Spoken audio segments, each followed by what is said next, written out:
नमस्कार साथियों, Bihar special lecture series के इस वीडियो में आप सभी का स्वागत है। आज से हम लोग मॉडर्न हिस्ट्री जो बिहार से रिलेटेड है उसको हम लोग स्टडी करेंगे। साथ ही यह भी डिस्क्लेमर है कि ऐसे इंसिडेंट जो हम लोग मॉडर्न हिस्ट्री ऑफ इंडिया के पार्ट में पढ़ते हैं उसको उतना ही डिटेलिंग हम इस वीडियो में चर्चा करेंगे जितना कि बिहार के कॉन्टेक्स्ट से समझना जरूरी है। अगर आप नेशनल इवेंट के हिसाब से समझना चाहते हैं उसके लिए मेरा प्लेलिस्ट है, वहां जाके आप मॉडर्न हिस्ट्री के जो इंसिडेंट हैं, जो एपिसोड्स हैं, उसको आप बहुत कंप्रिहेंसिव तरीके से, डिटेल्ड तरीके से वहां पे देख सकते हैं। लेकिन इस सीरीज में भी उतना हम लोग डिस्कस करेंगे जितना कि हमारे लिए बिहार के कॉन्टेक्स्ट में जरूरी होगा। तो इस डिस्क्लेमर के साथ हम लोग जो है स्टार्ट करते हैं इस टॉपिक को। तो सबसे पहले अगर हम लोग बात करें बिहार के केस में, अगर आप देखिएगा तो सबसे पहले हम लोगों के मन में यही बात आएगी कि आखिरकार यूरोपियंस जो बिहार में आए उसका क्या कारण है। क्या बिहार के लोगों को कोई चीज की कमी हो रही थी कि वो यूरोप वाले का इंतजार कर रहे थे, या यूरोपियन को किसी चीज की कमी थी उसको पूरा करने के लिए वो बिहार के पास आए। अब उसको हम लोग समझते हैं। अगर आपको ध्यान होगा, जब हम लोग यूरोपियंस के आने का इंडियन कॉन्टेक्स्ट में जब स्टडी करते हैं तब उस समय हम लोग जानते हैं कि 15th सेंचुरी में एक्चुअली में पूरे यूरोप में रिनेसा आया, यानी पुनर्जागरण आया। इस दौरान एक्चुअली में हुआ क्या था कि जो टेक्नोलॉजिकल डेवलपमेंट है वो आपका इंक्रीज हुआ। उसके कारण वहां जो एग्रीकल्चरल जो टूल्स थे वह बेहतर हो गए। उसके कारण प्रोडक्टिविटी जो है इंक्रीज होता है। अब जब प्रोडक्टिविटी इंक्रीज होता है उसके कारण जो है क्रॉप सीरियल्स सब इंक्रीज होगा। साथ ही जो फोरेज है, जो पशु चारा है, वह भी इंक्रीज हो जाता है। पशु चारा जितना ज्यादा रहेगा अधिक से अधिक जो लाइफ स्टॉक है उसको सस्टेन कर पाता है। अब लाइफ स्टॉक जब हो जाएगा ज्यादा तो अधिक से अधिक मीट होगा, जो उनके डाइट का एक मेन हिस्सा था। अब वहां यूरोप में दिक्कत क्या होता था कि अगर उनको किसी भी प्रकार से अगर यह जरूरत है कि मीट को प्रिजर्व करें तो उसके लिए जो है स्पाइसेस का जरूरत पड़ता था। साथ ही अगर उनको अपने कंजम्पशन में भी स्पाइसेस का जरूरत पड़ता था, यानी मीट को प्रिजर्व करने के लिए भी, साथ साथ उनको उसको कंज्यूम करने के लिए भी स्पाइस का जरूरत पड़ता था। और ये सारा स्पाइस उनको इंडिया और जो साउथ ईस्ट के जो कंट्री है वहां से उनको मिलता था।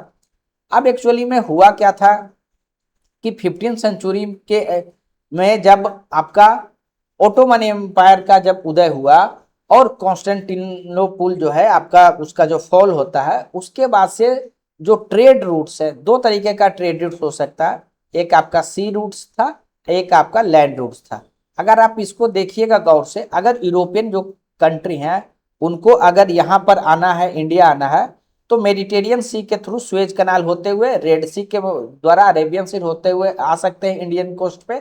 साथ ही जो है दूसरा तरीका था कि अगर लैंड रूट का यूज करते हैं तो फिर जो है यहाँ पर पर्सियन गल्फ का यूज करते हुए जो है आपका अरेबियन सी का यूज करते हुए आ सकते हैं, या कंप्लीटली जो है लैंड रूट से आ सकते हैं। अब जब ओटोमन एम्पायर का जब उदय होता है तो ये सारे एरिया पे आप कह सकते हैं कि ओटोमन एम्पायर का जो है कंट्रोल हो जाता है, और ये ट्रेड रूट्स जो होते हैं वो सी का है या लैंड पर है वहां पर कंट्रोल हो जाता है। उसके कारण यूरोप का कनेक्टिविटी जो है इंडिया से कह सकते हैं डिस्कनेक्ट हो जाता है। इसीलिए उनको जरूरत है एक ऐसे रास्ते का जो इंडिया तक ले जाए। उसके लिए आपका जो है सी का रास्ता उन्होंने तलाश करना चालू किया। इसमें जैसा कि हम लोग आप स्टडी करते हैं कि स्पेन और पुर्तगाल दो लीड कंट्री थे जो इसको लीड किए। उसमें से जो है प्रिंस द हेनरी सबसे अधिक जो है इसको लीड किए, और पुर्तगाल इसमें सबसे कह सकते हैं सुप्रीम था। और सबसे पहले क्या हुआ, 1400 आप कह सकते हैं 87 तक जो है आपका जो केप ऑफ गुड होप है वहां तक का रास्ता जो है उनको पता चल जाता है। वो जो है बार्थोलोमियो डाइस करके जो नेविगेटर थे उनके द्वारा, ठीक है। अब उसी रास्ते का यूज करते हुए जो है फिर जो है वास्को डी गामा 1498 ईस्वी में आपका इंडिया आता है। ये सारा किस प्रकार आते हैं, क्या क्या रास्ता ट्रेवल किया गया, मेरे मॉडर्न हिस्ट्री के लेक्चर में बहुत ही कंप्रिहेंसिव रूप से कवर है, आप वहां जाके इसको देख सकते हैं। लेकिन हमारा पर्पस यह है कि ठीक है इंडिया तो स्पाइसेस के लिए आए, यह बात समझ में आई क्योंकि वहां उनको जरूरत था।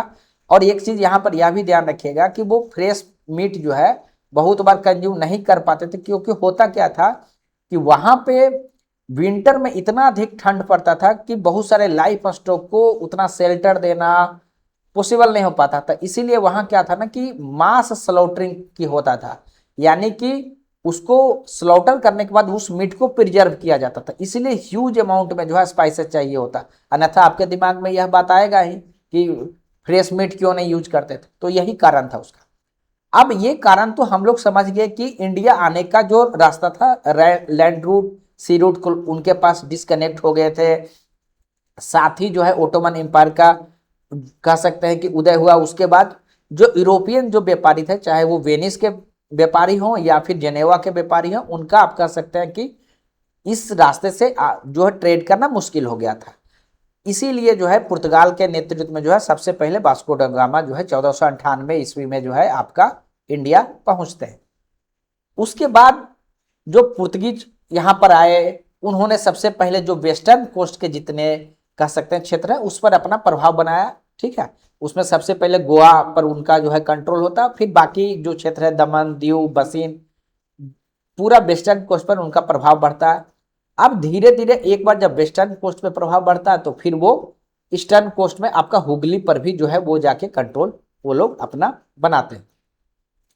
लेकिन यहां पर हम लोगों के लिए समझने का बात है कि बिहार में ऐसा क्या था, बिहार क्यों आना चाहते थे। वेस्ट साउथ की बात करें तो वहां समझ में आ रहा है स्पाइसेस था। यहाँ क्या था, यहाँ के लिए क्या जरूरी था, वो हम लोगों को अगर समझने की कोशिश करें। देखिए बिहार का ज्योग्राफी इतना अच्छा है, इतना फॉर्चुनेट है, जैसा कि हम लोग एंशियंट हिस्ट्री में स्टडी किए कि किस प्रकार से जो फर्टाइल लैंड्स थे उसके कारण क्या हुआ कि जो बड़े बड़े एम्पायर्स का नींव पड़ सका, चाहे वो मौर्यन एम्पायर्स हो या गुप्ता एम्पायर्स हो। उसी तरीके से एक बहुत ही बड़ा स्ट्रेटेजिक जो एडवांटेज यहाँ पर था। अब हम एक ऐसे युग की बात कर रहे हैं जहां पर कि जो यूरोपियन कंट्री है वो मैक्सिमम जो है वो अपना कॉलोनी एस्टेब्लिश करना चाह रहे हैं, साथ ही वो इंडिया भी आना चाह रहे हैं। तो इसमें एक्चुअली में होता क्या है कि सबसे अधिक किस चीज की जरूरत होगी, उस समय एक ऐसे चीज की जरूरत होगी जहां पर कि उनको अधिक युद्ध करना पड़ेगा। अब सोच के देखिए कि एक ऐसे समय में जहां इंग्लैंड की बात करें या अन्य जो यूरोपियन नेशन है उनकी बात करें, सभी जो है कॉन्फ्लिक्ट में, वार में लगे हुए हैं। तो सब अगर उनको कोई ऐसा चीज पता चल जाए जहां की जो गन पाउडर है उसमें जो इंग्रेडिएंट जो यूज होता है उसका रिसोर्स अवेलेबल हो, तो वहां वो जाना चाहेंगे या नहीं जाना चाहेंगे, जाना चाहेंगे और उस पर कंट्रोल भी करना चाहेंगे। यही कारण था कि जो यूरोपियन कंट्री थे या जो इंग्लैंड के कह सकते हैं केस में, वह बिहार के तरफ जो अट्रैक्ट हुए या कंट्रोल करना चाहते थे, वो इसलिए क्योंकि यहाँ पे जो है आपका साल्ट पीटर जो आप जानते हैं, जिससे कि केमिकल नेम्स में जो है आपका पोटेशियम नाइट्रेट भी आप जानते हैं, वो आपका आसानी से मिलता था। एक्चुअली में साल्ट पीटर आप देखिएगा व्हाइट टाइप का एक आपका मिनरल्स होता है जिसका यूज की गन पाउडर के रूप में होता है। अगर जहां गन पाउडर होगा जितना अधिक, क्योंकि बिना गन पाउडर का मस्केट नहीं होगा, बिना जो है गन पाउडर का कैनन्स नहीं होगा, तो इसके कारण आप समझ सकते हैं कि क्या उपयोगिता था। क्योंकि साल्ट पीटर का युग जो है गन पाउडर में होता था और मस्केट कैनन सभी जगह होता था, और जिसके पास जितना अधिक मिलिट्री टूल्स रहेगा वो उतना आसानी से दूसरे को हरा सकता है। तो यह हमारे बिहार के जो ज्योग्राफी है उसका जो है आप कह सकते हैं कि कंट्रोल था। प्लस देखिए एक और स्ट्रेटेजिक अगर आप यहां पर देखिएगा कि एक कारण और क्या होता है कि यहाँ क्यों बना, यह भी आपके दिमाग में आएगा कि साल्ट पीटर बिहार में ही क्यों बना। देखिए यहाँ जो फर्टाइल लैंड्स है ना, इसका बहुत इंपॉर्टेंस है। फर्टाइल लैंड जो आया उसके देखिए एलुवियल सॉइल से बना है। एलुवियल सॉइल में क्या आपको मिलेगा कि वहां पर ना बहुत सारे आप कह सकते हैं कि ऑर्गेनिक मैटर्स मिलेंगे। ठीक है, ऑर्गेनिक मैटर्स जो मिलते हैं उसमें क्या आपका होगा कि जो प्लांट्स है आपको डेड प्लांट्स मिलेगा। ठीक है, उसके बाद जो है आपका एनिमल वेस्ट भी मिलेगा। ठीक है, उसके बाद यह भी मिलेगा जैसे बहुत सारे जो एनिमल्स होते हैं फर्टाइल लैंड्स पर जो रखे गए थे, तो वो जो अर्थ है या मिट्टी है उसमें जो है यूरिन सोक्ड आपका अर्थ मिलता है।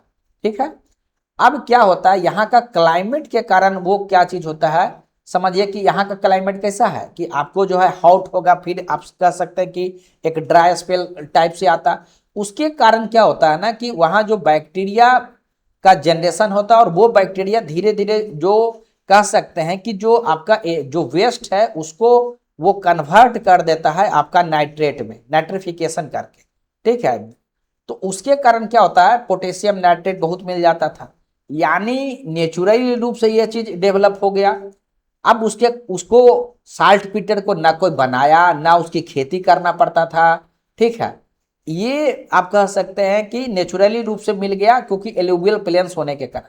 और यह जो आपको है ये आपका पटना है या फिर तिरहुत का जो रीजन है, सारण का जो रीजन है, वहां आपको बहुत कह सकते हैं ह्यूज अमाउंट में मिलता है। इसीलिए क्या वहां जो यूरोपियंस का होता था कि अर्थ जो है उसको सिर्फ स्क्रेच करके उनको साल्ट पीटर मिल जाता था और उसका यूज जो वो गन पाउडर के रूप में करते थे। तो आप समझ के देखिए कि हमारे बिहार में जो इंग्रेडिएंट्स अवेलेबल था वो कितना इंपॉर्टेंट था, कि जितने मेजर वार हो रहे थे उसमें जो सबसे अधिक अगर कोई चीज यूज हो रहा था गन पाउडर, उसका की जो आप कह सकते हैं इंग्रेडिएंट है वह अवेलेबल था। तो आपको यह समझ में आ गया होगा कि बिहार के पास एक्चुअली में एक था क्या। प्लस देखिए अगर आप लोकेशन देखिएगा बिहार का, देखिए कैसा लोकेशन है कि दो आपको मेजर पावर आपको देखने को मिलेंगे उस समय। एक आपको देखने को मिलेगा जहां पर कि बंगाल के क्षेत्र में क्या हो रहा है, धीरे धीरे जो ईस्ट इंडिया कंपनी है वो अपना पावर बढ़ाते हुए जा रहा। दूसरा आपको दिल्ली में जो मुगल एम्पायर का सीट है। अब इसका लोकेशन अगर आप देखिएगा तो क्या होता है कि बंगाल के नजदीक भी है, ठीक है, बंगाल के नजदीक भी है, साथ ही अगर आप देखिएगा दिल्ली से दूर भी है। तो यानी कि जो पॉलिटिकल कह सकते हैं जो प्रोक्सिमिटी है वो बंगाल के जो नवाब हैं उनके पास है, और जो मुगल एम्पायर है उससे दूरी है। तो ये स्ट्रेटेजिक आप कह सकते हैं ये लोकेशन भी जो है उसमें आपको अट्रैक्ट करता था। क्योंकि होता क्या था एक्चुअली अगर आप टेक्निकली देखिएगा तो बिहार जो है मुगल का प्रोविंस के रूप में था, लेकिन इन प्रैक्टिस क्या हो रहा था जब से 17 आप कह सकते हैं कि 18वीं सेंचुरी के शुरुआत से ही जब से मुर्शिद कुली खान आप कह सकते हैं बंगाल के नवाब बने, वह धीरे धीरे अपने आप को मजबूत कर रहे थे। और 1707 में जब औरंगजेब की मृत्यु हो जाती है वह अपने आप को कह सकते हैं कि इंडिपेंडेंटली तरीके से काम करने लगते हैं। अब यहां से आपका देखिएगा कि दिल्ली से दूर होने के कारण बिहार का लोकेशन ऐसा था कि ऑल्दो वो प्रोविंस तो मुगल का रहा, लेकिन वो सिर्फ थ्योरेटिकली रह गया, क्योंकि जैसे जैसे जितना दिल्ली से दूर था वहां से नियंत्रण उतना कम होते चला गया। वो नजदीक के तो क्षेत्र को संभाल ही नहीं रहे थे मुगल एम्पायर, क्योंकि सक्सेशन बार हो रहे थे, बहुत सारे कमजोर रूलर्स है।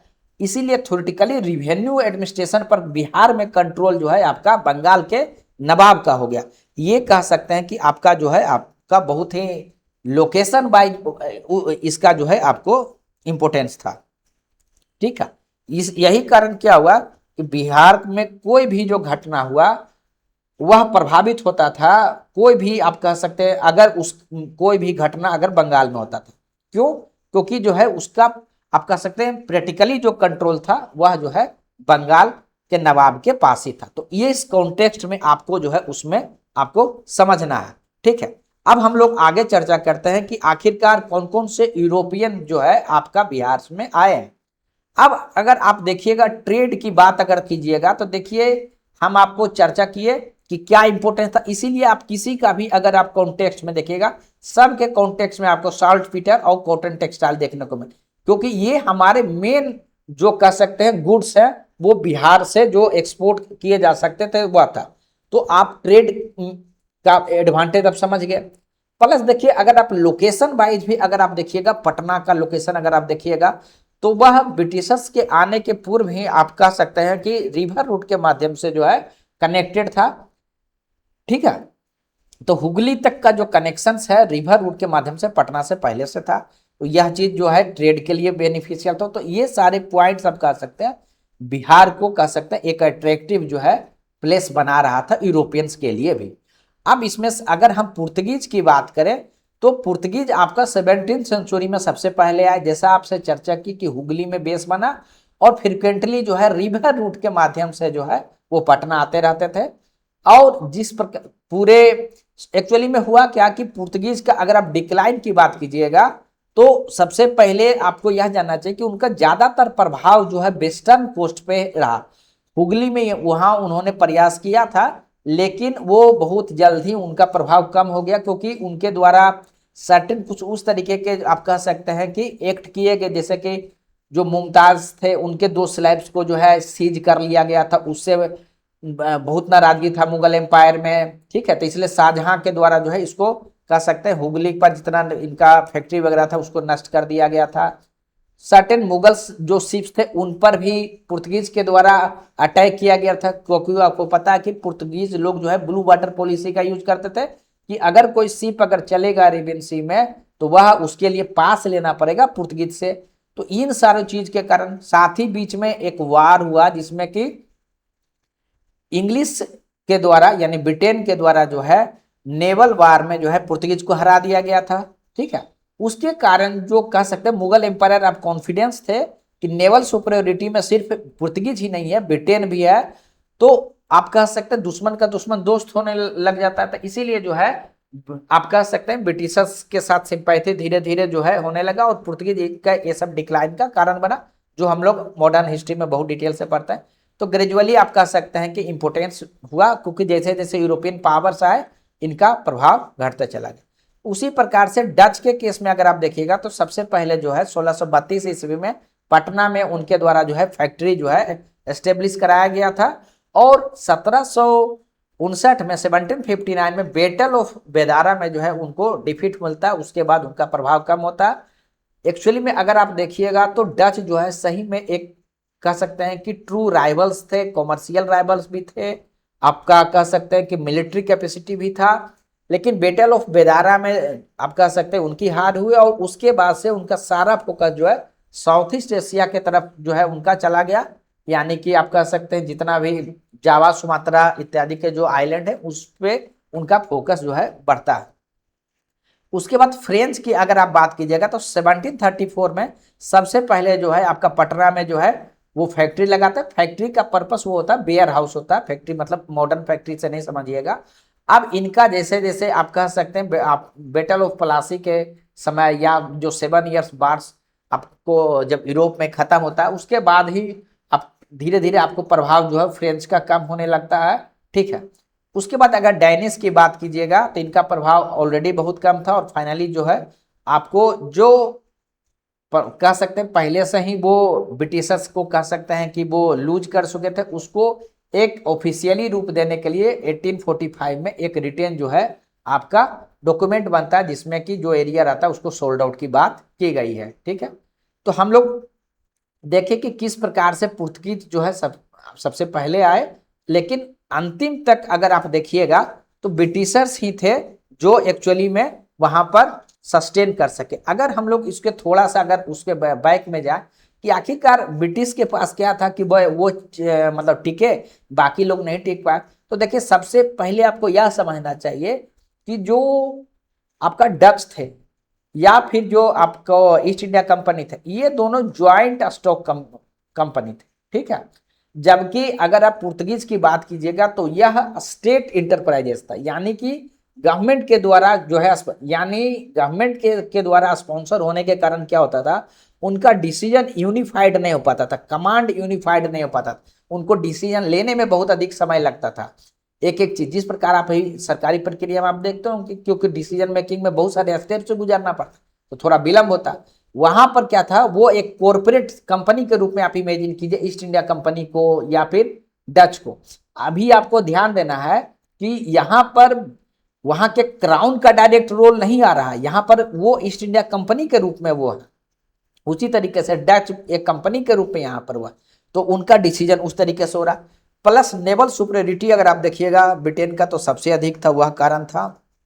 उसके बाद जो डिप्लोमेसी अगर देखिएगा ब्रिटिशर्स का लाजवाब था। पॉलिटिकल अपॉर्चुनिज्म, जहां मौका मिलता था उस हिसाब से अपने आप को वो ढाल के जो है डिसीजन ले रहे थे।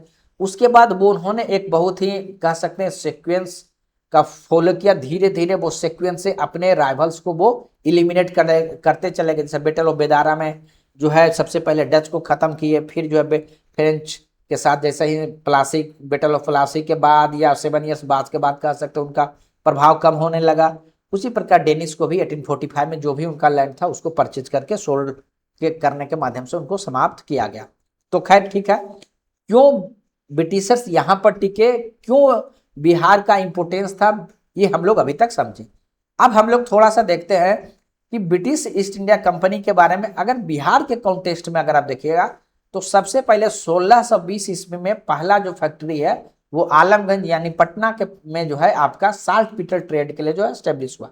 हम जैसा कि आपको बताया कि सबसे पहले जब विलियम हॉकिंस आए तो उस समय उनको जो पुर्तगीज के आप कह सकते हैं कोर्ट में प्रभाव के कारण उनको जो है उस तरीके का राइट्स नहीं मिल पाता है फैक्ट्री एस्टेब्लिश करने का। लेकिन जब सर थॉमस रो आते हैं तो वो फाइनली जो है परमिशन लेने में सफल रहते हैं आपका, और इसी का परिणाम रहा तक बिहार में भी जो है आपका पटना में आलमगंज में जो है आपका 1620 ईस्वी में साल्ट पीटर के ट्रेड के लिए आपका स्टेब्लिश होता है।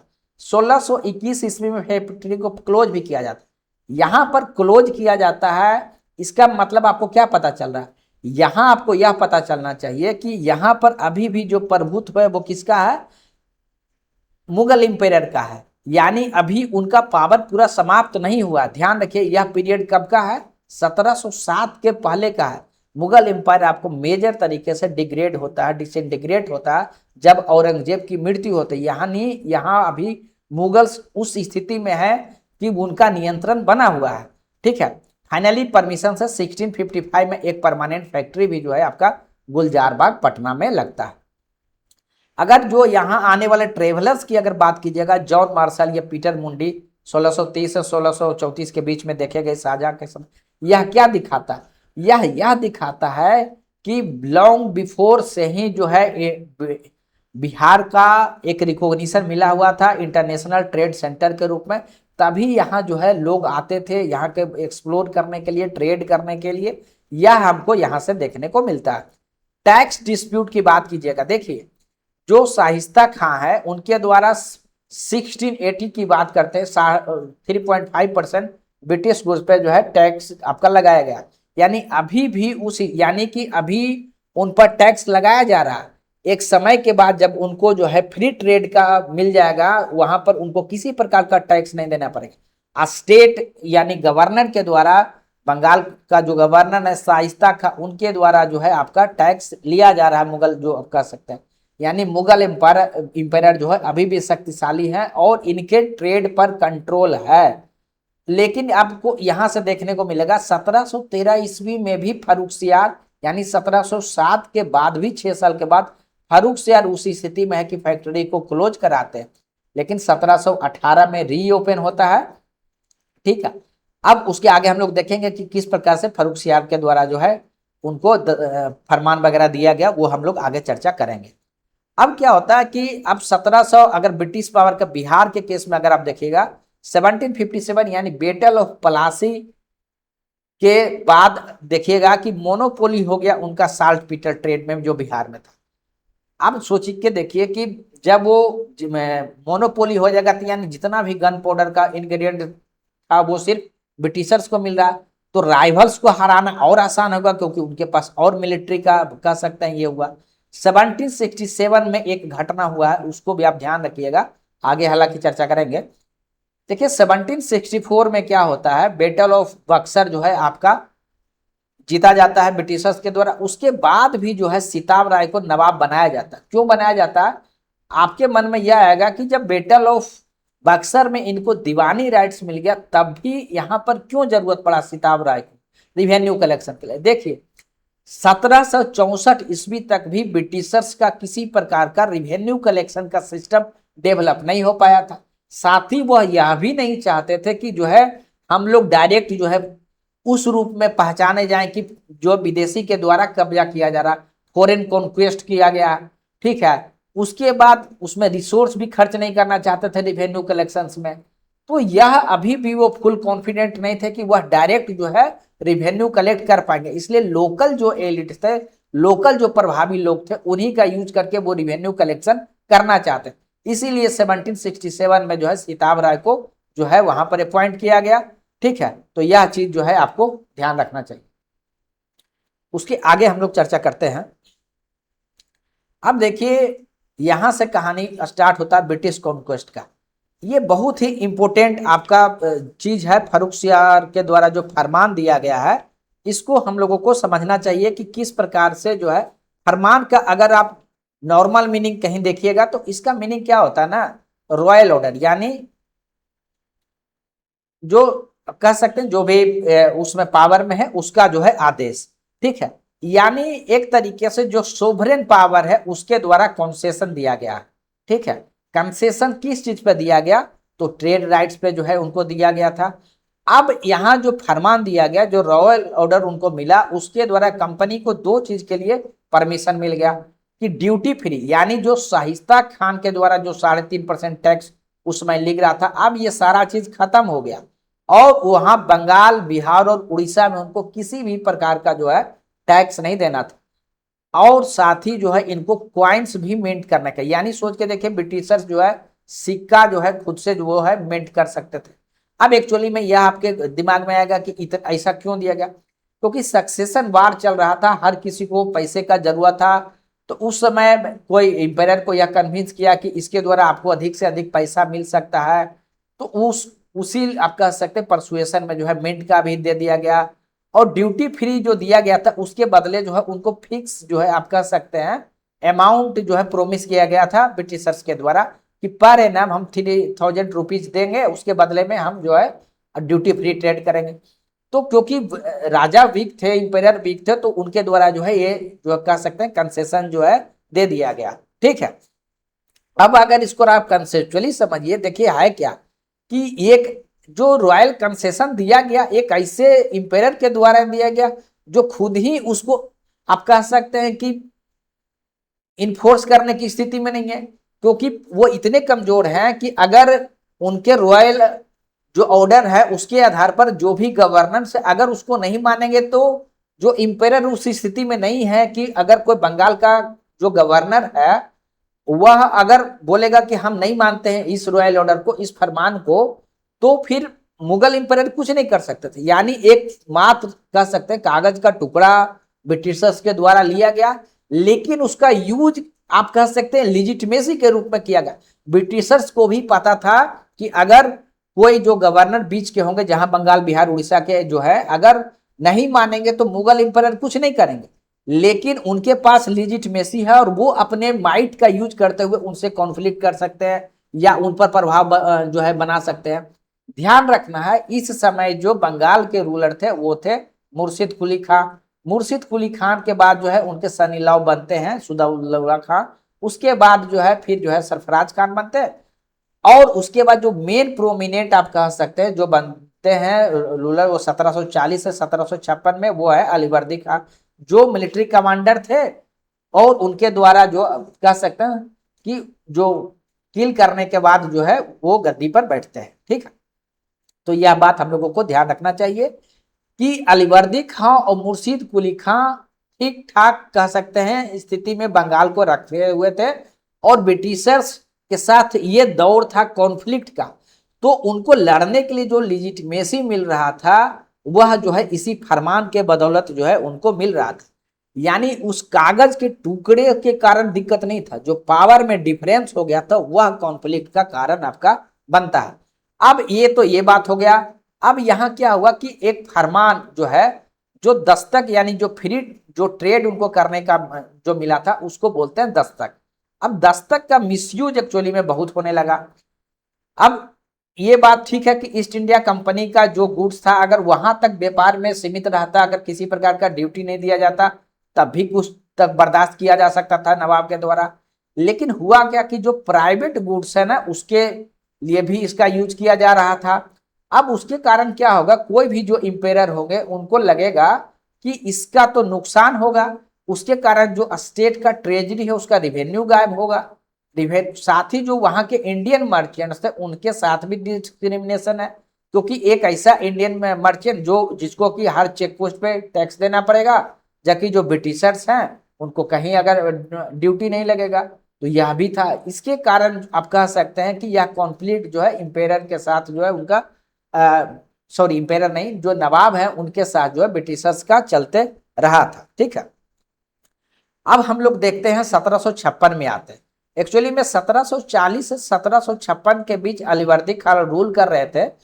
उनके द्वारा यह कोशिश किया गया कि ब्रिटिशर्स के द्वारा फोर्टिफिकेशन नहीं किया जाए। अब देखिए क्या हुआ, इस ड्यूटी फ्री जो उनको पास मिला उसके कारण वो क्या करते हैं, एक तो पहला कि प्राइवेट जो गुड्स है, यानी अपने क्या करते थे, अपना कह सकते हैं कि अपना सामान भी वो बिना किसी ड्यूटी का पास करा रहे थे, या लोकल किसी मर्चेंट से वो टाई अप कर लिए, उनको दस्तक पास दे दिए और उसका भी पास करा रहे थे, यानी रिवेन्यू का भारी नुकसान हो रहा था। और ये जो पूरा फायदा हुआ ईस्ट इंडिया कंपनी को, उसके बाद वो लोग क्या किए कि हमारा अब जैसे जैसे फायदा होगा तो उनका बिजनेस बढ़ेगा, तो यानी उनका जो फैक्ट्री है या जिसको वेयर हाउस कहते हैं वो बड़ा होगा। अब इसको क्या ब्रिटिशर्स चाहते थे कि अब इसको फोर्टिफाई किया जाए, यानी उसको किलाबंदी कर दिया जाए।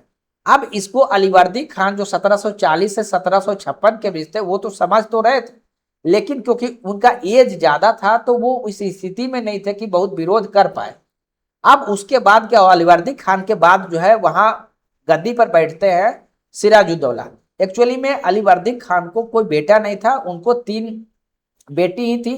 तो एक जो कह सकते हैं जो बड़ी वाली बेटी थी उनका जो पुत्र था उनका, और जो छोटी कह सकते हैं जो बेटी है, और जो बीच के कह सकते हैं जो पुत्री है, उनके बीच में जो है आपका सक्सेशन बार होता है, उसमें सिराजुद्दौला जो है उसको सफल होते हैं।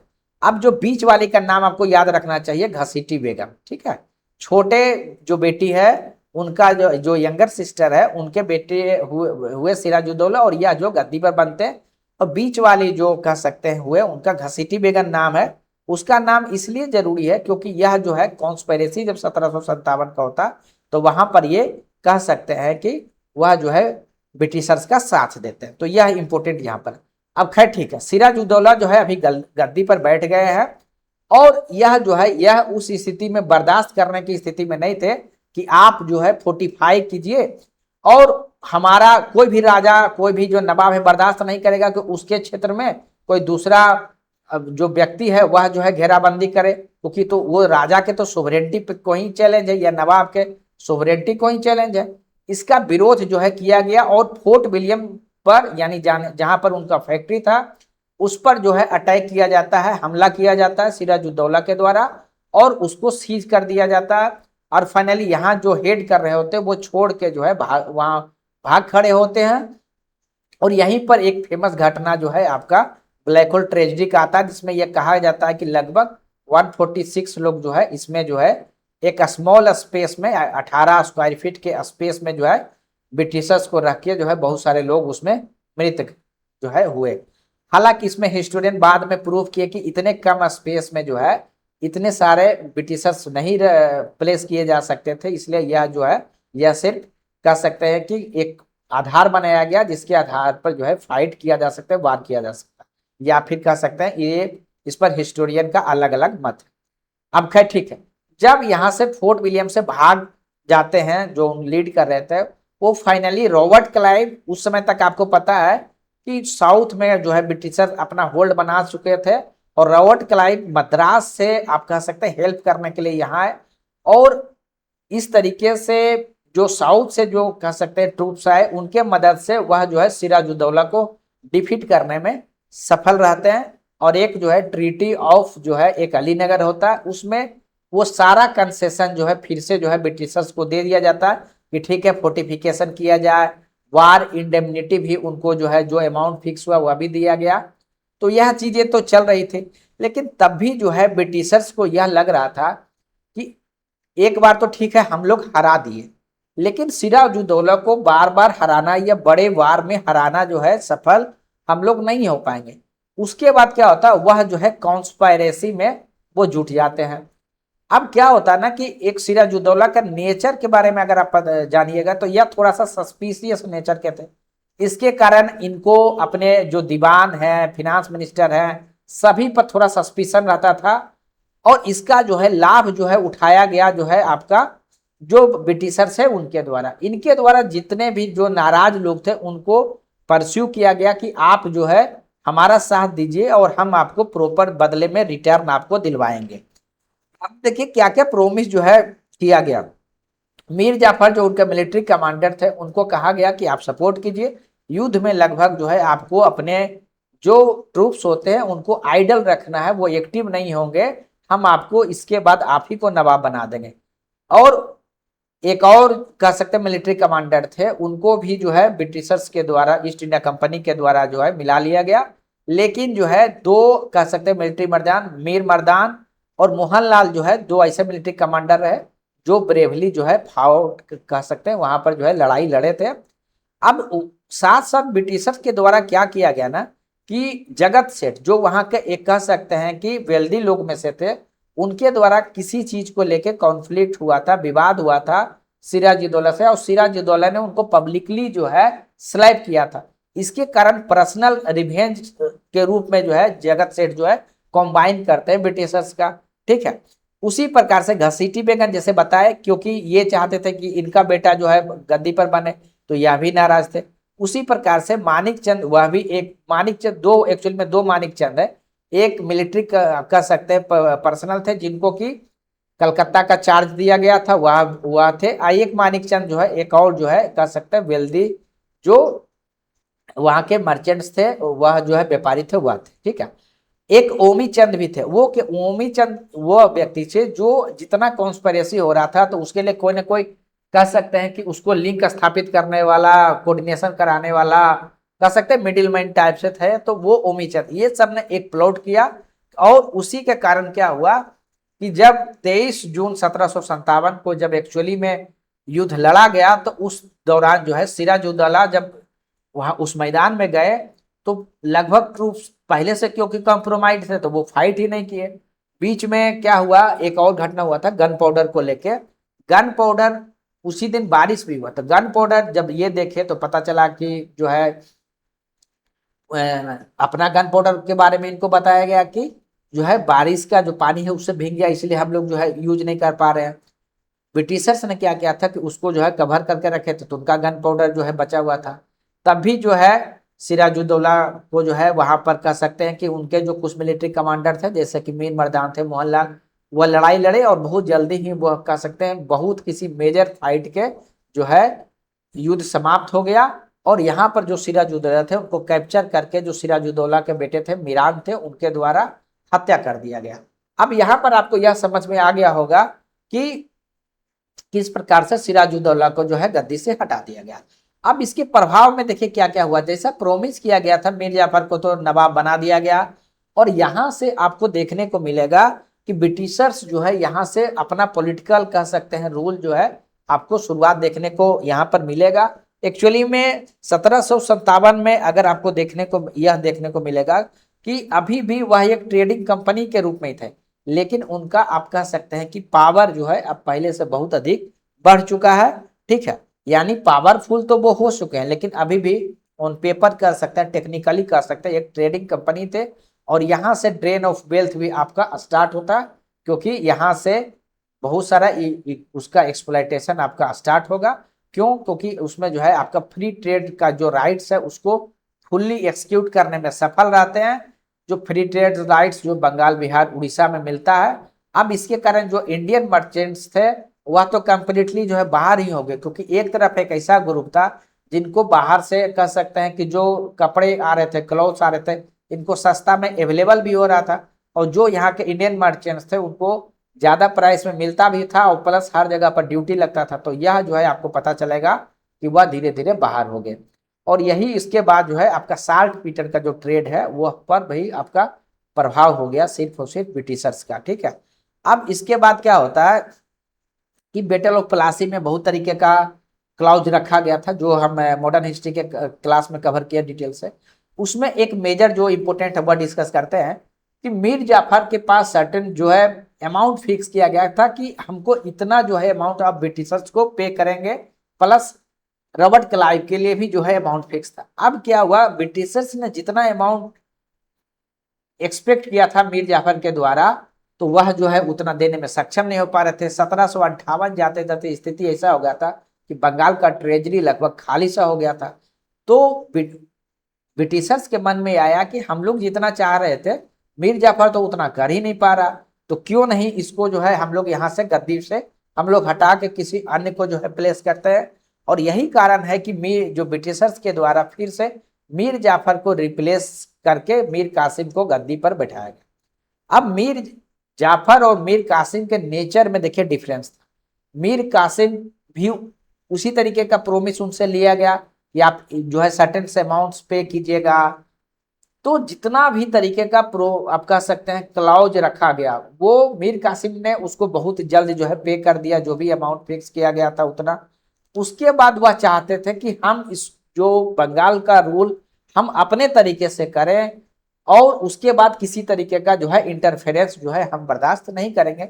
तो उसी तरीके का उनका नेचर था, और यही कारण हुआ कि कॉन्फ्लिक्ट भी वहां पर स्टार्ट हुआ, क्योंकि मीर कासिम यह चाहते थे कि जो ट्रेडिंग जो राइट्स जिस प्रकार से आप कह सकते हैं कि ब्रिटिशर्स को है, या तो उनको भी टैक्स लिया जाए, या फिर जो है इंडियंस को भी जो है उनको फ्री ट्रेड किया जाए, तभी तो वो या कह सकते हैं कि किसी स्पेशल प्रिविलेज किसी को नहीं मिलेगा। तो ये सारा जो चीज आपको देखने को मिलेगा। तो मीर जाफर जैसे ही कहते हैं वो अमाउंट देने के बाद वह इंडिपेंडेंट तरीके से एम्बेसियस रूरल के तरीके से काम करने लगे थे, और अपने राज्य को, अपने जो प्रोविंस है उसको मिलिट्री के रूप में प्लस एडमिनिस्ट्रेटिव रूप से कह सकते हैं कि रिफॉर्म लाए, और ताकि वो चाह रहे थे कि हम जो है इसको एक मजबूत प्रोविंस बनाएं। उसके लिए उन्होंने सबसे पहले क्या सोचा कि सबसे पहले ये ब्रिटिशर्स का जो कंट्रोल है, यहाँ पर बहुत सारे, अगर कलकत्ता में अगर हेडक्वार्टर रहेगा तो उनके बहुत सारे लोग आएंगे, स्पाई होगा, गोसिपिंग होगा। इसीलिए सबसे पहले जरूरी है कि हमको जो है यहाँ से कैपिटल शिफ्ट करना चाहिए, और इसी के कारण वह जो है अपना कैपिटल वहां से शिफ्ट करते हैं और मुर्शिदाबाद को कैपिटल बनाते हैं।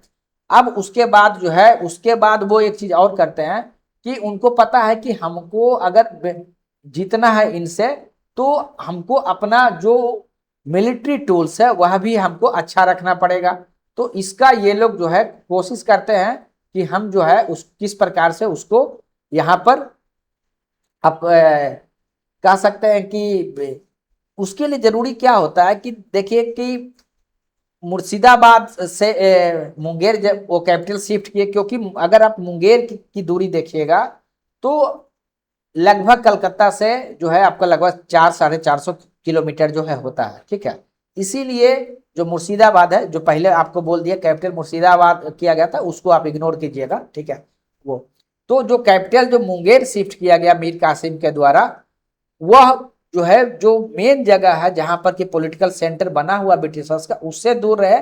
साथ ही वहीं पर हम क्या करें कि वहां पर जो है गन फैक्ट्री खोलें, ताकि जितना बढ़िया मेरे पास टूल्स होगा उतना आसानी से, उतना अच्छे तरीके से डिफीट कर सकते।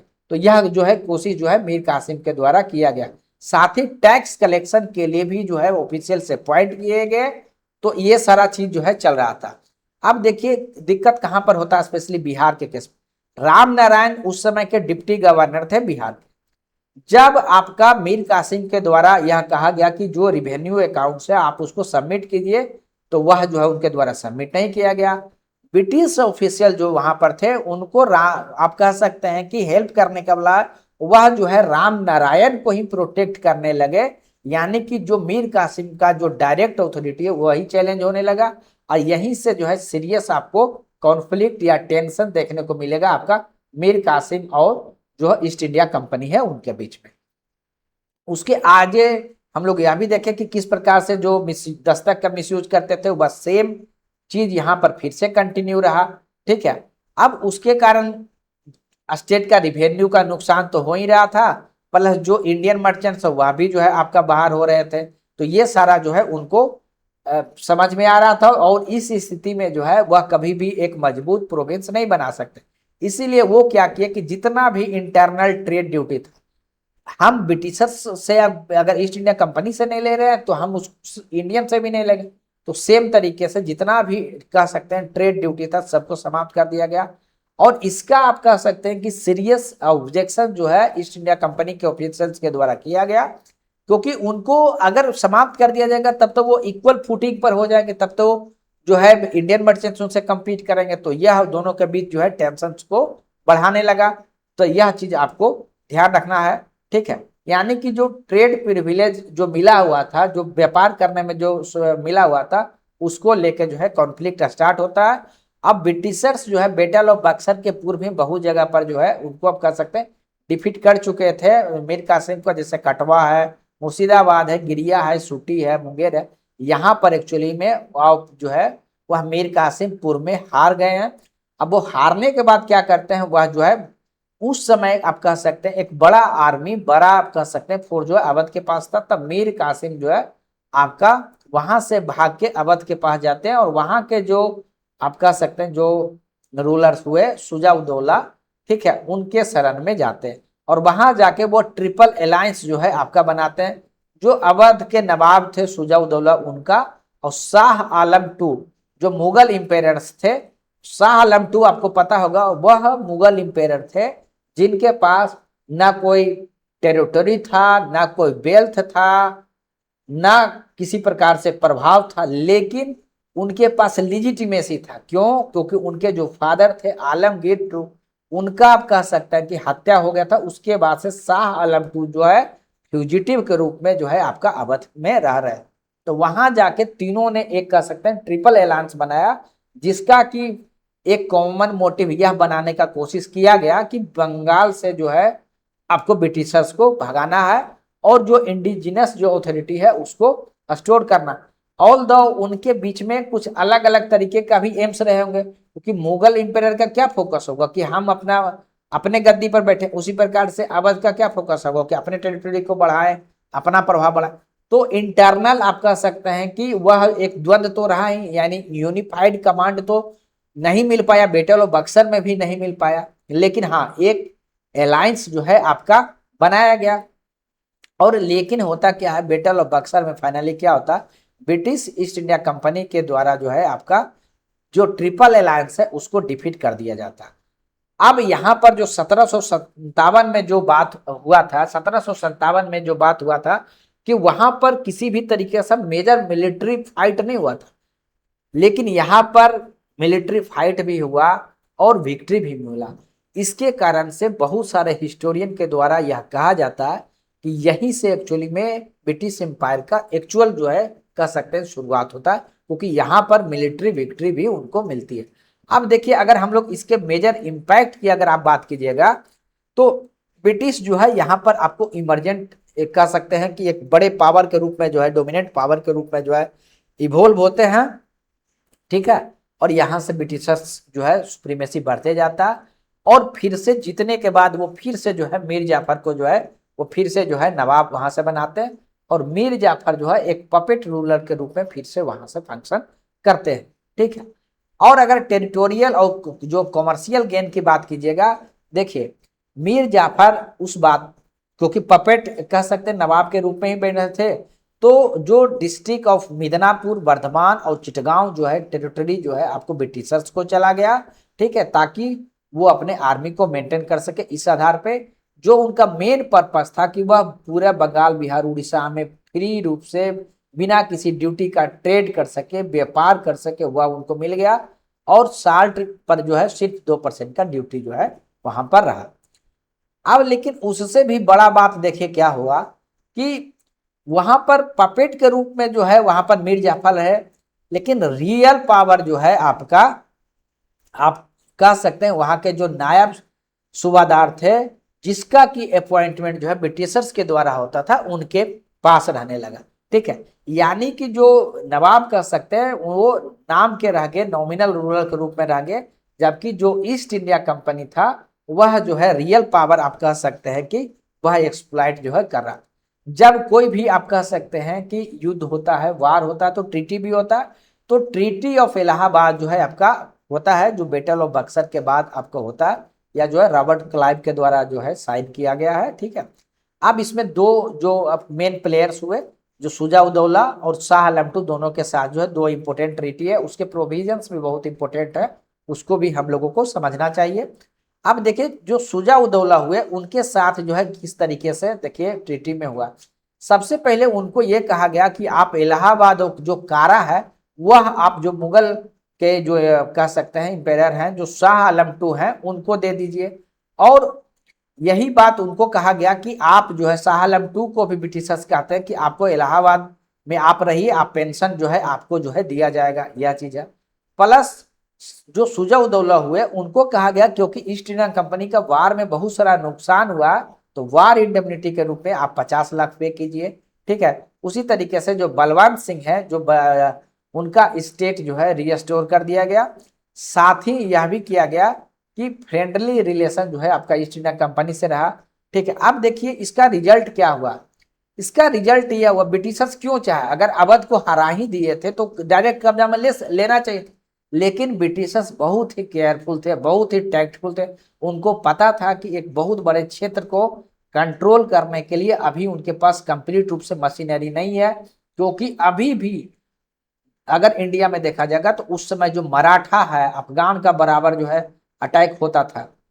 इसीलिए उनका कोशिश रहा कि अगर कहीं भी मराठा का अटैक होता है तो और अफगान का अटैक होता है तो दोनों तीनों तरफ से जो है बफर स्टेट के रूप में, यानी अगर वो अटैक होगा तो सबसे पहले अवध पर होगा, तब फिर बंगाल की तरफ जाएंगे। तो इसीलिए बफर स्टेट के रूप में जो है अवध का जो है यूज किया गया। तो यह चीज आपको देखने को मिलेगा। साथ ही जो अवध में एक रेसिडेंट भी वो प्लेस करते हैं, यानी वहां किस तरीके से चीजें चल रही है, मूव हो रही है, उसको देखने के लिए एक रेसिडेंट भी अपॉइंट करते हैं। आगे जाके जो हम लोग देखते हैं सब्सिडियरी अलायंस वगैरह में, इसी का आप कह सकते हैं एक प्रोटो टाइप का आपको यहाँ पर जो है ब्रिटिशर्स के द्वारा एक्सपेरिमेंट कर सकते हैं किया गया। अब जो शाह आलम टू है उनको सबसे पहले तो बोला गया कि आप इलाहाबाद में जो है आप रहिए। उसके बाद उनसे लिया क्या गया, उनको बोला गया कि आप बंगाल, बिहार और उड़ीसा का जो दीवानी राइट्स दे दीजिए। अब आप यह सोचिए, एक ऐसा इंपेरर जो दिल्ली से खुद ही भागे हुए हैं, उनसे आप कह सकते हैं दीवानी राइट्स लिया जा रहा है। क्यों? क्योंकि अभी भी मुगल का लिजिटिमेसी उनके पास है। यानी ब्रिटिशर्स देखिए अभी भी डॉक्यूमेंट सिर्फ इसलिए ले रहे हैं, उनको पता है यह तो खुद ही भागे हुए हैं।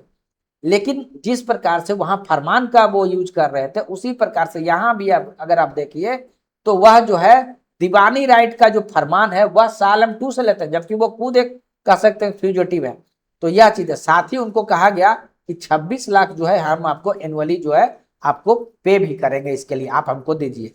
अब यहां पर आपको यह समझिए कि मात्र 26 लाख रुपये के लिए जो है शाह आलम टू के द्वारा ये तीन जो मुगल इंपेरियर का वन ऑफ द रिचेस्ट कह सकते हैं प्रोविंस हुआ करता था, उसका दीवानी राइट्स दे दिया गया, जहां से राजस्व जो है करोड़ों में आता था, मात्र 26 लाख एनुअली के आधार पर ब्रिटिशर्स को दे दिया गया।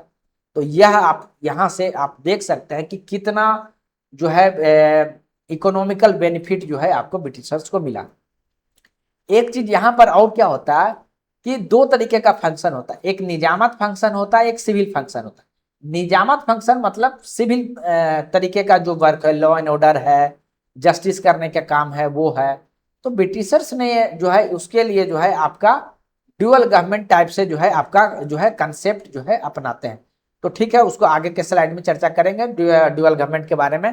तो यहाँ देखिए जो रॉबर्ट क्लाइव ने जो स्ट्रेटजी अपनाया उसका क्या रीजन था।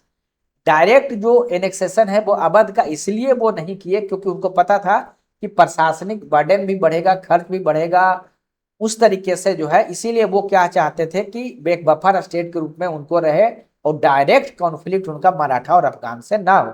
तो आप कह सकते हैं कि एक बैरियर के रूप में जो है अवध का यूज जो है उसमें किया गया। ठीक है, अब शाह आलम टू जो है मात्र नाम के नॉमिनल सोवरेन के रूप में उनका यूज जो है किया गया, और लिजिटिमेसी प्राप्त करने के लिए उनका जो फरमान था दीवानी राइट्स का वो यूज किया गया।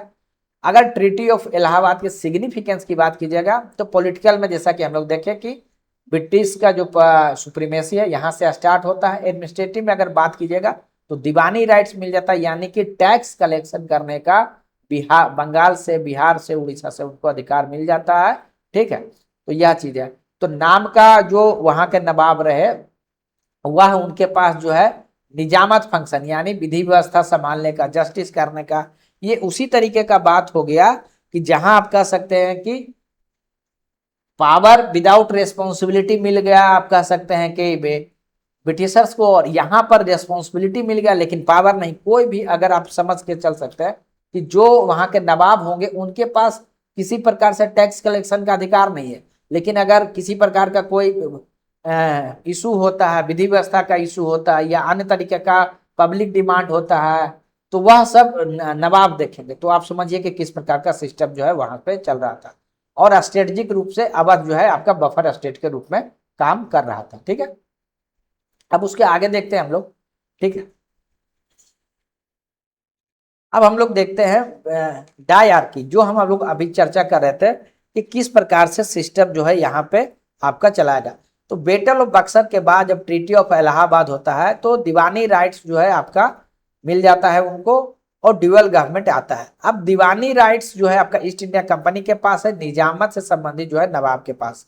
तो जिस प्रकार हम आपको बताया कि रिवेन्यू यानी कि जो जितने भी कह सकते हैं इकोनॉमिक जो पावर्स हैं वह जो है चले गए ईस्ट इंडिया कंपनी के पास, लेकिन जो है आप कह सकते हैं कि जो जस्टिस से संबंधित है, लॉ एंड ऑर्डर से संबंधित है, वो यहाँ पर रहा। यानी यहाँ पर अगर आप इसको शॉर्ट में कहिएगा तो गवर्नमेंट को जो है रिमोट कंट्रोल से जो है चलाने की बात की गई। ठीक है, अब यहाँ पर एक चीज और उनको था, क्यों नहीं आना चाहते थे उसका एक रीजन देखिए। अभी वो इंपेरर के रूप में या नवाब के रूप में अपने आप को नहीं दिखाना चाहते थे प्रोविंस को, क्योंकि अभी भी आप ध्यान रखें कि वो आए थे ट्रेडिंग कंपनी के रूप में। जो वहां की जो रानी थी उनके द्वारा चार्टर के द्वारा इनको ट्रेडिंग राइट्स हर बार एक्सटेंड किया जाता था। तो वो ब्रिटिश में जो पार्लियामेंट है उससे भी बैकलैश ना हो, क्योंकि वहां अगर ये सोवरेन तरीके से काम करेंगे तो इसका खबर तो ब्रिटेन में भी मिलेगा, तो वहां भी इस जो है वहां की सरकार या वहां के जो कह सकते हैं इंपेरर हैं वो इसको लेके नाराजगी होगा, इसीलिए वो अभी तक जो है इसको रखे रहना चाहते हैं। प्लस पब्लिक भी जो है फॉरेन कॉन्क्वेस्ट ना जाने वो भी, प्लस जो है मुगल से का भी वो लिजिटिमेसी जो है इसलिए नाम का वो रखे रहते हैं। ठीक है, तो यह चीज जो है आपको देखने को मिलेगा।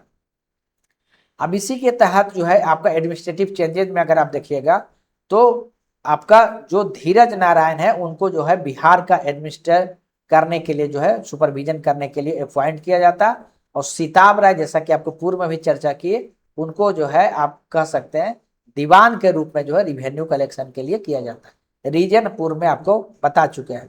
अब क्या होता है कि एक जो है धीरज नारायण जिनको कि अपॉइंट किया गया था वह इफेक्टिव नहीं होते हैं, तो उनको 1766 में हटा भी दिया जाता है, और राजा सीताब राय को फिर से जो है नायब जो नजीम है उसके रूप में जो है उनको फिर से जो है आपको प्रमोशन किया जाता है। तो यह चीज जो है आपको ध्यान रखिएगा। ठीक है, एक नाम याद रखिएगा मुनीर उद दौला, जो कह सकते हैं जो भिखना पहाड़ी नवाब फैमिली के जो फाउंडर है वह जो है इंपेरर के रिप्रेजेंटेटिव के रूप में यहाँ पे बिहार में काम कर रहे थे। ठीक, अब देखिए यहाँ पर कांग्रेस और छपरा 1766 में देखिए कांग्रेस और छपरा का एक बहुत ही इंपॉर्टेंट इंसिडेंट। अब देखिए जो रॉबर्ट क्लाइव थे जो बहुत ही क्लेवर कह सकते थे, उनको यह पता चल गया कि बंगाल पर अब उनका जो है कह सकते हैं कि पॉलिटिकल सुप्रीमेसी हो चुका है। उन्होंने बंगाल, बिहार, उड़ीसा का रेवेन्यू राइट्स प्राप्त कर लिया है, साथ ही अवध को बफर स्टेट के रूप में अब वो यूज कर सकेंगे। जो मुगल इंपेरर थे शाह आलम, उनको जो है आप कह सकते हैं कि एनुअल पेंशन के आधार पर जो है उनको लिजिटिमेसी प्राप्त कर चुके हैं। औसे में उनको यह बात का पता था कि जो जाट है या रोहिल्लाज है वह भी जो है मराठाज से परेशान है। अब क्योंकि अवध भी यह चाहेंगे कि उनको जो है प्रोटेक्शन मिले अगर मराठाज हमला करें, तो ऐसे में ब्रिटिशर्स ने जितने भी मराठाज के जो कह सकते हैं राइवल्स थे या वो कह सकते हैं जिनको मराठाज से डर था, सभी का एक जो है पॉलिटिकल कॉन्फ्रेंस जो है आपको छपरा में जो है आपका बुलाया गया, जिसे कांग्रेस और छपरा के नाम से जानते हैं। इसमें जो है आपका अवध के सुजा-उद-दौला जो नवाब थे अवध के वह आए, जो मुगल इंपेरर शाह आलम II है उनके इन्वॉइस आए, जो जाट के जो राजा थे उनके रिप्रेजेंटेटिव आए, और रोहिल्लाज के भी चीफ्स आए। यानी जो आपका जो मराठाज का जो पावर एक्सपेंड कर रहा था उसको रोकने के लिए एक यूनाइटेड फ्रंट जो है वो वहां पर हुआ। इसमें जो है आपका यह निकल के आया कि हम लोगों को एक म्यूचुअल डिफेंस का तरफ हम लोगों को कोशिश होना चाहिए। अगर किसी पर अगर हमला होता तो अन्य जो यहाँ पर जो ट्रीटी में जो शामिल है वह उसका सपोर्ट करेंगे, तो म्यूचुअल डिफेंस का जो है उसमें ये हुआ। यह सारा चीज क्या दिखा था, क्योंकि यह ब्रिटिशर्स के नेतृत्व में हुआ था, तो इसके कारण अगर आप नॉर्थ इंडिया में देखिएगा तो जो ब्रिटिश का अगर डिप्लोमेटिक आप कह सकते हैं या पॉलिटिकल इन्फ्लुएंस जो है उसके कारण आपको बढ़ा हुआ मिलेगा। और बिहार एक बहुत ही उस ऐसे लोकेशन के रूप में, ऐसे जगह के रूप में कह सकते हैं कि प्रोमिनेंट हुआ या इमर्ज किया जहां पर कि ब्रिटिश का जो मिलिट्री ऑपरेशंस है वह जो है स्ट्रेटजाइज हो रहा है। तो उस तरीके के कह सकते हैं बिहार का इमरजेंस उस तरीके से भी हुआ जहां की ब्रिटिश मिलिट्री ऑपरेशन का एक स्ट्रेटजिक जो है रीजन के रूप में डेवलप हुआ। तो हम लोग यह देख सकते हैं कि बिहार का इंपोर्टेंस किस प्रकार से बहुत ही ज्यादा था, ब्रिटिशर्स के लिए भी बहुत ज्यादा था, और इसका जो है वह लाभ भी अपने हित के लिए, किसी इंडिया के हित के लिए नहीं, बिहार के हित के लिए नहीं, अपने हित के लिए, अपने कॉमर्शियल इंटरेस्ट, अपने पॉलिटिकल इंटरेस्ट को बढ़ाने के लिए जो है उनके द्वारा किया गया। ठीक है, तो यानी ईस्ट इंडिया कंपनी यानी इसकी आप कह सकते हैं जो ब्रिटिशर्स के तौर के रिप्रेजेंटेटिव के रूप में यहाँ पर थे, उनके द्वारा इस तरीके का जो है लाभ जो है बिहार से लिया गया। अब ड्यूअल गवर्नमेंट के कारण बिहार में देखिए क्या क्या चीज हुआ, वह चीज हम लोगों को देखना। अगर एडमिनिस्ट्रेशन की बात की जाएगा तो बिहार जो है आपका ब्रिटिश एम्पायर का वह हिस्सा रहा जहां की आपको ड्यूअल गवर्नमेंट देखने को आपको मिलेगा। और इसके कारण देखिए हुआ क्या कि एक जो कंपनी है उनको तो किसी प्रकार का टेंशन रहा नहीं, उनको सिर्फ था कि उनको राइट मिल गया, दीवानी राइट, तो उनका फोकस सारा चला गया रिवेन्यू कलेक्शन पे। इसके कारण रेट बहुत अधिक हाई हो गया, एक्सप्लॉइटेशन जो है आपका हो गया, क्योंकि हैवी टैक्स कलेक्शन आपका होने लगा। और ये सब का इम्पैक्ट जो है आपको देखने को मिलेगा जो वहाँ के फार्मर्स थे उनका। और साथ ही क्या हुआ है ना कि जो भी जो है कह सकते हैं कि जो टैक्स कलेक्शन के लिए जो ऑफिशियल्स यूज किए गए या फिर जो उसमें इन्वॉल्व रहे उनके द्वारा भी करप्शन जो है किया गया। देखो क्योंकि जितने लोग को अपॉइंट करेंगे उनका भी तो कंसेशन चाहिए, उसके कारण हैवी लोड जो है वहां के फार्मर्स के ऊपर जो है आपका इसमें देखने को मिलता है। ठीक है, और लॉ एंड ऑर्डर भी आपका कमजोर हो गया क्योंकि नवाब के पास उस तरीके का रिसोर्स ही नहीं होता था जिसके कारण कि वह चीज वह इंप्रूव कर पाए, क्योंकि पैसा का सारा सोर्स कहाँ जा रहा था, ईस्ट इंडिया कंपनी के पास। अब देखिए हुआ एक्चुअली में क्या है, जिस प्रकार से प्रशासनिक वहां पर फेलियर्स हो रहा था, क्रिटिसिज्म को देखते हुए वहां पर कंपनी जो है आपकी कह सकते हैं डिसीजन लेता रिफॉर्म करने का। एक प्रोविंशियल काउंसिल जो है बिहार में आपका जो है 1770 में एस्टेब्लिश आपका होता है। ठीक है, इसका फंक्शन था कि किस प्रकार से जो रिवेन्यू कलेक्शन होता है उसको सुपरवाइज करें, जो फाइनेंशियल रिकॉर्ड्स होता है उसको मेंटेन करें, और जो डिस्ट्रिक्ट ऑफिशियल्स हैं उसको भी जो है मॉनिटर किया जाए ताकि करप्शन अधिक ना रहे, एक्सप्लॉइटेशन अधिक ना हो, और रिवेन्यू जो एडमिनिस्ट्रेशन है उसमें हेल्प करना, और जो किस प्रकार से प्रोविंस का जो गवर्नेंस है वो अच्छा से चले इसमें। लेकिन अब देखिए क्या होता है कि यह भी उतना सक्सेसफुली एक्चुअली में हो नहीं पाता है, क्योंकि इस समय जो है वहां पर एक रिवेन्यू फार्मिंग का कलेक्शन आपका सिस्टम चालू होता है, और जो एक्सप्लॉइटेशन है रिवेन्यू फार्मिंग में वह कंटिन्यू रहता है। रिवेन्यू फार्मिंग वह व्यवस्था है जिसमें कि बिडिंग किया जाता है, जो हाईएस्ट बिड करते हैं उनको कह सकते हैं कि टैक्स कलेक्ट करने का, रिवेन्यू कलेक्ट करने का राइट दे दिया जाता है। तो यह भी फेल होता है। इसी का कारण क्या होता है कि 1781 में जो है वारेन हेस्टिंग जो है पटना काउंसिल ऑफ रिवेन्यू को जो समाप्त कर देते हैं, और रिवेन्यू का कलेक्शन जो है मोर सेंट्रलाइज जो है उसका होने लगता है। ठीक है, अब उसके आगे देखते हैं, यानी कि हम लोगों को अगर गौर करें तो ब्रिटिशर्स अभी जीतने के बाद अभी क्या कोशिश कर रहे हैं। अगर 1764 में अगर देखिएगा बैटल ऑफ बक्सर के बाद इनको जो मेजर अचीवमेंट क्या हुआ, दीवानी राइट्स मिला। अब दीवानी राइट्स जो मिला उसी को एस्टेब्लिश करने के लिए अभी सिस्टम इनका चल रहा है। पहले डायआर्की किया गया, इसमें क्या किया गया कि भाई रिवेन्यू कलेक्शन का भाई अपने पास सिस्टम रखे, लेकिन यह इसके कारण भी आपको देखने को मिला बाइड जो आपका क्रिटिसिज्म बहुत अधिक हुआ, आपका बहुत तरीके का विफलता भी देखने को मिला। तो ये इन चीजों के कारण जब डायआर्की फेल होता है तो उसके, क्योंकि ये सस्टेन कर भी नहीं सकता था, क्योंकि नवाब के पास आप किसी तरीके का रिवेन्यू का सोर्स नहीं रहा, तो विधि व्यवस्था का भी बहुत तरीके का इश्यू होने लगा। ठीक है, तो जब ये फेल हो गया, प्लस जो है 1770 में एक फेमाइन भी आया, उसमें लगभग बंगाल के 1/3 जो पॉपुलेशन है डेथ कर गए स्टार भूख भूख के कारण। तो ये सारा डायarchy फेल हो गया। उसके बाद रिवेन्यू कलेक्शन के लिए दूसरा मेथड किया गया कि रिवेन्यू फार्मिंग, जो हाईएस्ट बीडर होते थे उनको दिया जाता था, वो अभी फेल हुआ। तो क्योंकि अगर आप बीडिंग करके मैक्सिमम कलेक्शन की बात कीजिएगा तो जो आपसे टेंडर टाइप से जिनको मिला, जिनको कि वह लाइसेंस मिला रिवेन्यू कलेक्शन का, वह मैक्सिमम जो है रेट पर जो है रिवेन्यू कलेक्शन करेंगे, सारा मार जो है आपको किस पर पड़ेगा, किसान पर ही तो पड़ेगा। तो ये सारा चीज है, रिवेन्यू फार्मिंग सिस्टम वही है। अब इसके बाद जो है फाइनली जो है परमानेंट सेटलमेंट 1793 में लाते हैं। यानी 1764 से लेकर 1793 तक अगर आप प्रोसेस देखिएगा तो जो उनको राइट्स मिला था उसी को एक व्यवस्था बनाने में उनका जो है जाता है। ठीक है, अब देखिए रिवेन्यू फार्मिंग सिस्टम की बात अगर कीजिएगा तो आपका जो है बिहार के केस में जो है आपका कल्याण सिंह को जो है यह जो है आपको दिया गया था। ठीक है, अब इसमें जिस प्रकार से हम आपको चर्चा किए कि जिनको दिया गया वो क्या करेंगे, मैक्सिमम कलेक्शन का कोशिश करेंगे। ठीक है, इसमें फिर से करप्शन भी होगा और सारा लोड जो है वहाँ के जो किसान होंगे, पीजेंट होंगे, उन्हीं पर जो है आपका ये सारा इफेक्ट जो इम्पैक्ट है उसमें पड़ना है।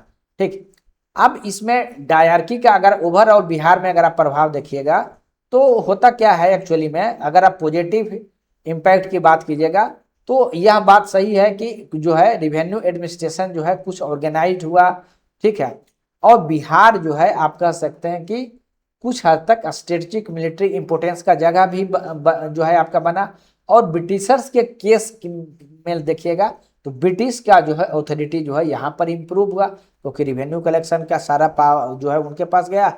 तो इकोनॉमिक माइट अगर उनके पास जाएगा तो इकोनॉमिक माइट अगर जाएगा तो जितना अधिक पैसा उनके पास जाएगा वो क्या करते हैं उसका एक्सपेंस जो है आपका मिलिट्री में करेंगे। ब्रिटिशर्स ने क्या किया था ना कि मिलिट्री का यूज करते थे क्षेत्र को कब्जा करने में और उसको फिर इकोनॉमिक रूप से एक्सप्लॉइट करने में, और फिर अगर इकोनॉमी में अगर उनको लाभ मिलता था तो इन्वेस्ट करते थे मिलिट्री में ताकि अधिक से अधिक इस क्षेत्र को कब्जा कर सके। तो एक तरीके से लूप बन गया था और उसके माध्यम से वो अपना प्रभाव जो है बढ़ा रहा था। लेकिन उससे ज्यादा निगेटिव प्रभाव था। निगेटिव प्रभाव में आपका करप्शन है, आपका जो वीक लॉ एंड ऑर्डर है। ठीक है, किसी भी प्रकार से अगर कोई फेमाइन आया तो रिलीफ भी नहीं दे पाए, पब्लिक में कह सकते हैं डिससेटिस्फेक्शन जो है बढ़ते हुए जा रहा था। तो यह सारा चीज आपको निगेटिव इम्पैक्ट के रूप में देखने को मिलेगा। ठीक है, अब उसके आगे हम लोग एक चीज और देखते हैं कि किस प्रकार से जो है तो 1770 और 1783 में जो है आपका फेमाइन आया है उसका इम्पैक्ट क्या हुआ। देखिए 1770 में जो एक ग्रेट फेमाइन आता है जो बंगाल, बिहार और उड़ीसा में हुआ, उसके कारण लगभग 1/3 पॉपुलेशन जो है बंगाल यहाँ का जो है भूख के कारण जो है कह सकते हैं मृत हो गया। यहाँ पर देखिए कारण 2-3 कारण था। एक तो था नेचुरल कारण, जहां पर कि मानसून नहीं हुआ था तो बारिश नहीं हुआ था तो फसल ऑलरेडी कम हुआ था। लेकिन उससे भी बड़ा एक कारण था इंस्टीट्यूशनल में, यानी ये तो सामान्य बात है ना कि कोई भी जो रूल कर रहा है उसको पता होना चाहिए। इवन मिडिवल हिस्ट्री में देखिए, एंशिएंट हिस्ट्री में रूलर्स क्या करते थे, स्टोर करके रखते थे कि अगर इस तरीके की स्थिति होगी तो डिस्ट्रीब्यूट करके उनके जो पीजेंट है उनका वेलफेयर का ख्याल रखा जाता था। लेकिन इस तरीके का कोई मेजर नहीं होने के कारण जो है आपका भूख के कारण 1/3 लोग यहाँ पर आपका मारे गए और किसी भी प्रकार का कोई बॉडी नहीं था जो किसानों के वेलफेयर के बारे में सोच रहा। लेकिन 1770 में जो फेमाइन आया उसके बाद भी ब्रिटिशर्स किसी प्रकार का इंस्टीट्यूशनल मेजर नहीं लिए। लेकिन 1783 में भी जो है एक फेमाइन आया, उसके बाद फिर ब्रिटिशर्स का कह सकते हैं कि उनको लगा कि नहीं अब जो है किसी न किसी प्रकार से जो है इंस्टीट्यूशनल मेजर लिया जाना चाहिए। उसी का परिणाम हुआ कि पटना में जो गोल घर है उसको जो है बनाया गया 1783 के फेमाइन के बाद बनाया गया। जो आर्किटेक्ट थे उनका नाम जॉर्ज गार्स्टिन है। यह 1786 में जो है कंप्लीट किया गया और यह इसका पर्पस ये था कि जो फूड ग्रेन्स है उसको जो है स्टोर किया जाए और इमरजेंसी जब आता है तो उस समय जो है हम लोग उसको यूज कर सके। तो यह चीज, लेकिन इंटरेस्टिंग बात यह है कि अगर इसका आप शेप देखिएगा तो डोम शेप का, इसका पर्पस ये था ना कि अधिक से अधिक जो अनाज है इसमें जो है जमा किया जा सकता है। बीच में कोई पिलर का जरूरत नहीं पड़ेगा, कॉलम का जरूरत नहीं पड़ेगा, ताकि कोई भी कह सकते हैं उसके कारण वेस्टेज नहीं होगा या कह सकते हैं कि कोई भी चीज़ खराब नहीं होगा, रोट नहीं करेगा। ये सारा पर्पस उसमें था। इसमें क्या किया गया था, ऊपर में होल बनाया गया था कि और बाहर से सीढ़ी दिया गया था कि बाहर से जो भी ग्रेन्स ले जाया जाएगा और इसके माध्यम से ऊपर से डंप किया जाएगा। लेकिन एक्चुअली ना बना इसका कभी यूज हो नहीं पाया क्योंकि जो दरवाजा बनाया गया था वो अंदर की तरफ खुलता था। आप सोच के देखिए कि जो अनाज अगर ऊपर से भरा गया अंदर की तरफ खुला, वो तो खुल ही नहीं पाएगा क्योंकि अनाज जैसे जैसे रखा जाएगा वो दरवाजा बाहर की तरफ खुलने वाला रहता तो खुलता। लेकिन इसके कारण कभी भी इसका प्रैक्टिकली यूज जो है नहीं हो पाया। लेकिन यह भी दिखाता है कि ब्रिटिशर्स ने जो भी इंस्टीट्यूशंस बनाने का कोशिश भी किए वह जो है सिंबॉलिक मात्र का था, नाम मात्र का था, ना कि उनका रियल में कोई मोटिव उस तरीके का था। अब 1793 में क्या होता है, इसको देखते हुए लॉर्ड कॉर्नवालिस के द्वारा जो है परमानेंट सेटलमेंट जो है किया जाता, जिसमें जो है जमींदार के मालिक बना दिए जाते हैं आपका जो लैंडलॉर्ड्स है उनको, और जितना भी फिक्स अमाउंट जो है एक ब्रिटिशर्स का के द्वारा जो है फिक्स कर दिया गया, उस कह सकते हैं कि जितना रिवेन्यू कलेक्शन होगा उसमें जो है 1/11 जो है आपका लैंडलॉर्ड्स के पास जाएगा और 10/11 जो है ब्रिटिशर्स के पास जाएगा। अब इसी के कारण क्या हुआ कि किसी भी, एक्चुअली में ब्रिटिशर्स ने यह सोचा था कि जिस प्रकार से ब्रिटिश लैंडलॉर्ड जो है उनके पास वहां क्या होता था कि वो जो जमींदार होते थे अधिक से अधिक इन्वेस्ट करते थे कि वो प्रोडक्शन बढ़ेगा क्योंकि उनको उसका हिस्सा मिलेगा। लेकिन यहाँ जो जमींदार थे क्योंकि उनको 1/11 हिस्सा ही मिलना था, इसलिए वो सारा फोकस जो है कलेक्शन पर ही लगा दिए और किसी भी प्रकार से एग्रीकल्चर का जो प्रोडक्टिविटी है बढ़ाने पे नहीं किए। और यही कारण हुआ कि जो किसान का एक्सप्लॉयटेशन है वो बढ़ते चला गया। जो सनसेट लॉ है वह भी एक बहुत कह सकते हैं कि लॉन्ग टर्म में नुकसान साबित हुआ। सनसेट लॉ में यह था कि अगर टाइम पूरा हो गया, अगर नहीं दे पाएंगे तो उनकी जमींदारी समाप्त हो जाती थी।